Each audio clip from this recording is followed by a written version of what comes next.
So lesson 2.3 is reviewing rate of change and slope. So again, chapter 2 is all on linear relations and functions. Yesterday we looked to see specifically what relations are linear, writing them in standard form. Today we're looking at rates of change and slope, since that's the key aspect of a linear function is the slope, or that constant rate of change. So I realize this is review, but that doesn't mean to tune out to make sure that you do understand what's going on. What I'm going to talk about a lot today is not just how to do problems, because I know that is review, but making sure you understand beyond and can apply rates of change as well. So the first goal is being able to find a rate of change. That is not only going to include calculating a rate of change, but being able to understand what the units on a rate of change are. And then if I asked you to interpret a rate of change, so what does this actually mean in the context of the situation, that you could explain that in a sentence. So how rate of change is defined, at the top it is a ratio that compares how much one quantity changes on average relative to the change in a different quantity. A very common example of rate of change that I know you're all familiar with, miles per hour, is a rate of change. How your distance changes, how that changes over time. That's the most common rate of change I can think of that everybody would be familiar with, miles per hour. So then it says if x represents the independent variable, y represents the dependent variable, then this is the formula for calculating rate of change. It's the change in the y values over the change in the x values. And then this is a different way you can write that formula in symbols. So the triangle, if you haven't seen that symbol before, this is the delta symbol. So you would actually read this as delta y over delta x. But delta represents or means change in or difference in. So usually in math, if there's a way to write something out into words, there's some sort of symbol or notation that you can use to represent it, so you don't have to write out the words every time. That's what delta would be for change in or difference in. So we're going to look at example 1. Examples 1 and 2 are representing constant rates of change, and then we're going to talk about average rate of change with example 3. But example 1 gives us a table, and it says this shows the temperature of a solution after it has been removed from a heat source.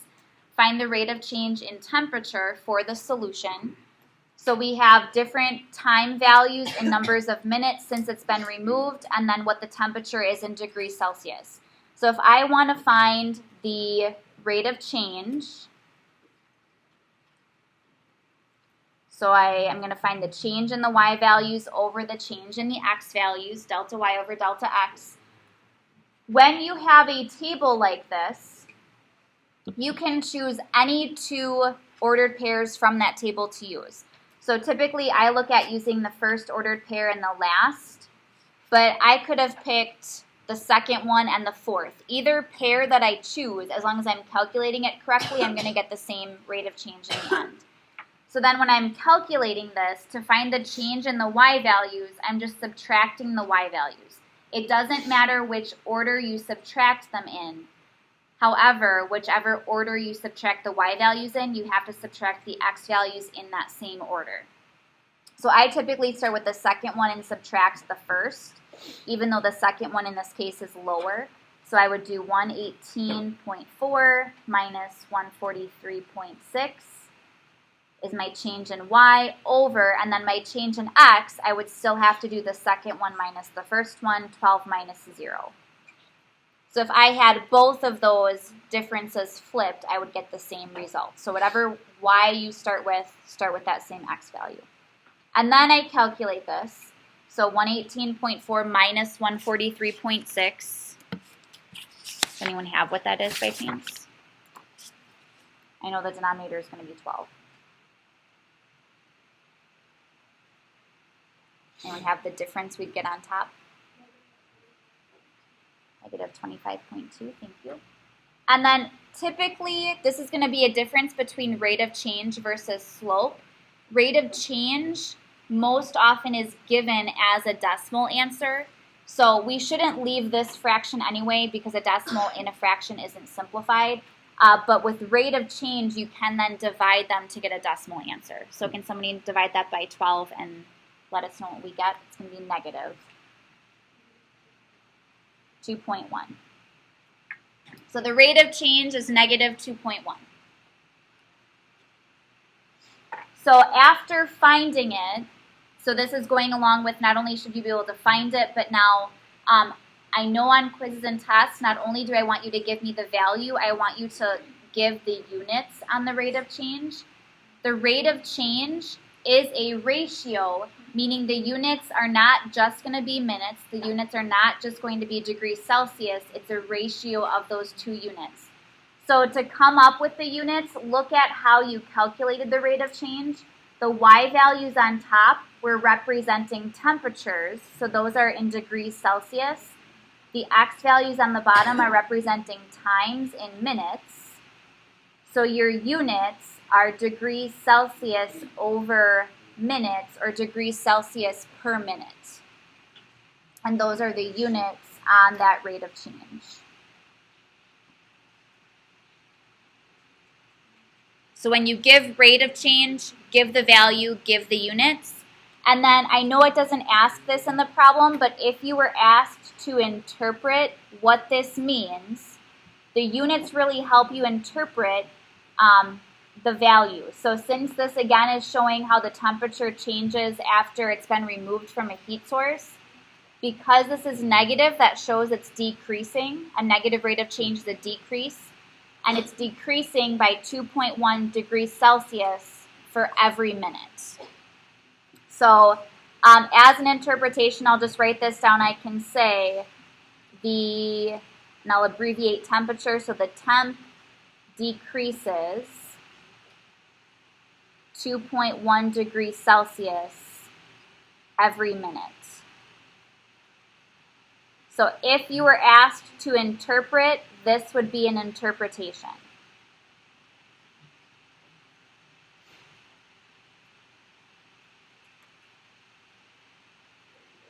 Questions on the first example? Okay, so then example 2. I know this one is set up differently. You're not given a table. It says in 2004, 56,878 students applied to UCLA, and in 2006, 60,291 students applied. Find the rate of change in the number of students applying for admission from 2004 to 2006. I would like you to work on this in your groups. So I realize it's not given as a table. Calculate the rate of change. What you need to think about is what values make sense for your y values on top and then your x values on the bottom. And then not only get the value, but list the units as well. So what would the units be on the rate of change?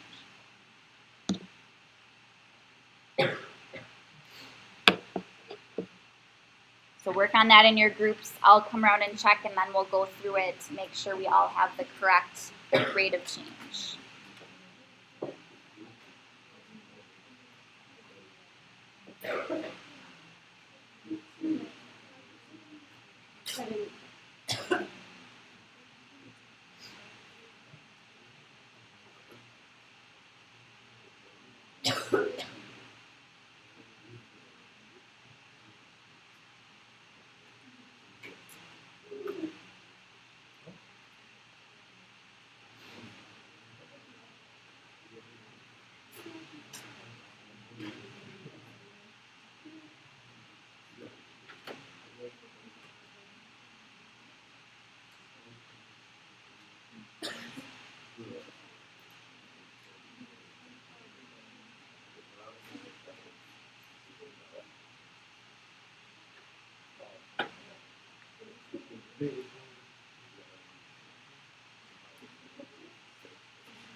All right.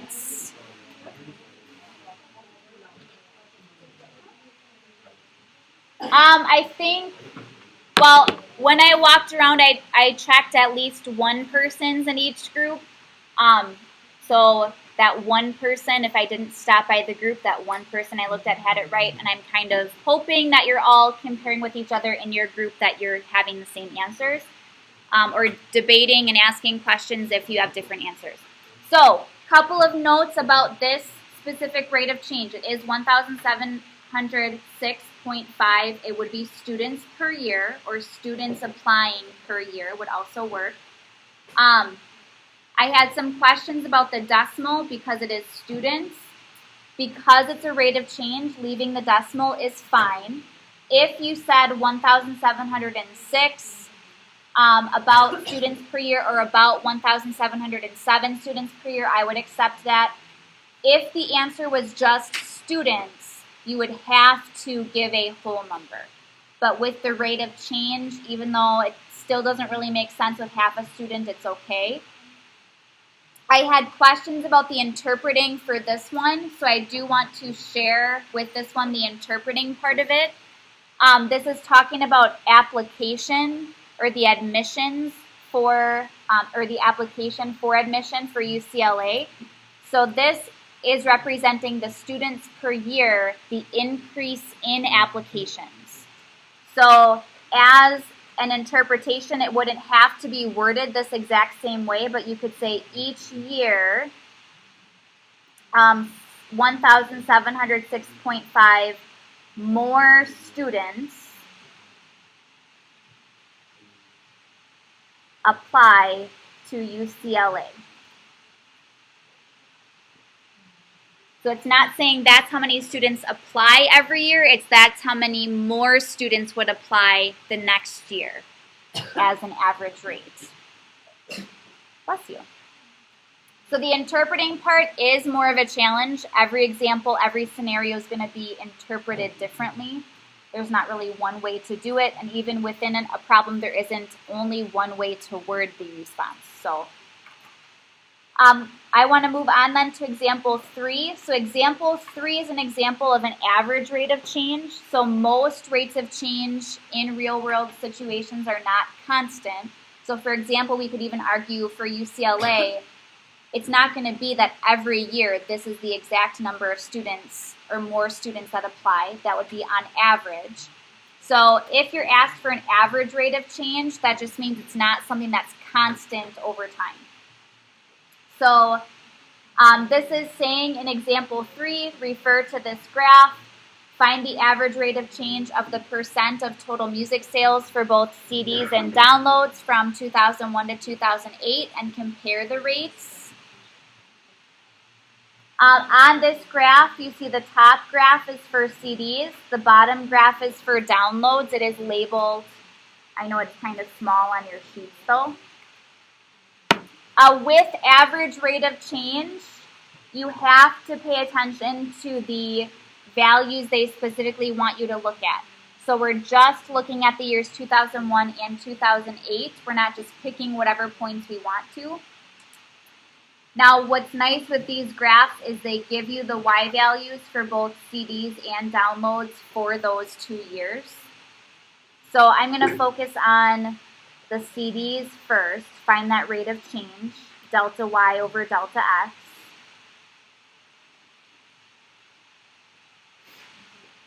For CDs then, so if I take the change in the Y values, I'm going to start with the second one again and subtract the first. So 77.8 minus 89.2 over, and then that would be the years 2008 minus 2001. I'm actually looking at the time we have here. I know Wednesdays are shorter. Maybe we'll just do the CDs because you would do the same thing for downloads. So then on top, if we subtract these, anybody have what that decimal would be? I know the denominator, that's a difference of 7 years. Anyone have the numerator that you could shout out for us? Negative something.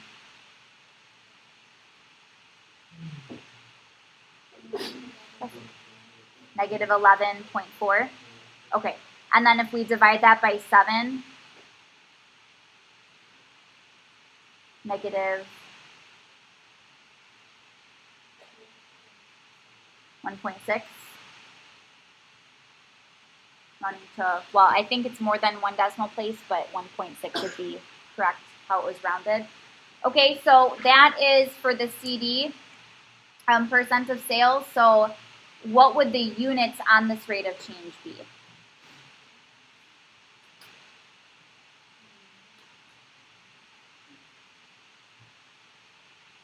I'm hearing percent. It's not just percent. If you just said percent, remember it has to be a ratio of units. The Y values are measured in percent. X values are measured in years. Percent per year.